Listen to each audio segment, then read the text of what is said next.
హర్ష్ కుమార్ గారు ప్రవీణ్ పగడాల గారి గురించి ఓ ప్రెస్ మీట్ పెట్టారు. దానిలో సీఎం చంద్రబాబు నాయుడు గారిని ఆయనకున్న ఆ పగ కసి కార్పణ్యాలు అన్ని చూపిస్తూ చంద్రబాబు నాయుడు గారిని చాలా చులకనగా మాట్లాడారు. ఎందుకంటే మొన్న 24లో అమలాపురం ఎంపీ సీట్ ఇవ్వలేదని అది పక్కన పెట్టారు. ఇదే హర్ష్ కుమార్ గారు ఇప్పుడు చాలా బాధపడుతున్నారు ప్రవీణ్ పగడాల గారి కోసం. ఈ గవర్నమెంట్ లో న్యాయం జరగదని, కూటమి ప్రభుత్వం ఏదో అన్యాయం జరిగిపోతుందని మాట్లాడుతాను. ఇదే హర్ష్ కుమార్ గారికి ఒక్క విషయం గుర్తు చేయాలనుకుంటున్నాను. ఏమంటే హర్ష్ కుమార్ గారు మేము కూడా మీతో కలిసి పోరాడతాం. మీరు ఆ రోజున ఆయన చనిపోయినప్పుడు ఏమన్నారు?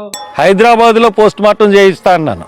ఈ ప్రభుత్వమే మాకు నమ్మకం లేదు. తెలంగాణలో మా కాంగ్రెస్ పార్టీ ఉంది, మా రేవంత్ రెడ్డి గారు ఉన్నారు, ప్రవీణ్ పగడాల గారు కూడా తెలంగాణ మనిషి. ఈయన తెలంగాణలోనే చంపేసి అక్కడి నుంచి డూప్ వచ్చాడు కాబట్టి మేము తెలంగాణలో రీపోస్ట్ మార్టం చేద్దాం, కేసు నమోదు చేద్దాం, రీఇన్వెస్టిగేషన్ చేద్దాం అని చెప్పారు కదా. దయచేసి చేయండి. అలా చేయడానికి మిమ్మల్ని ఎవరన్నా అడ్డుకుంటున్నారా? చెయ్యాల్సింది మీరు అది కదా. అది వదిలేసి ఎక్కడున్న సీఎం గారిని తిట్టడమో లేకపోతే ప్రభుత్వాన్ని తిట్టడమో తిట్టి మీరేమో క్రిస్టియన్ ముసుగు దళిత ముసుగు వేసుకుని మీరు తిట్టేస్తా ఉంటే ఇక్కడున్న క్రిస్టియన్స్ దళితులు ప్రభుత్వానికి శత్రువుల్లా కనిపిస్తున్నారు కదండి.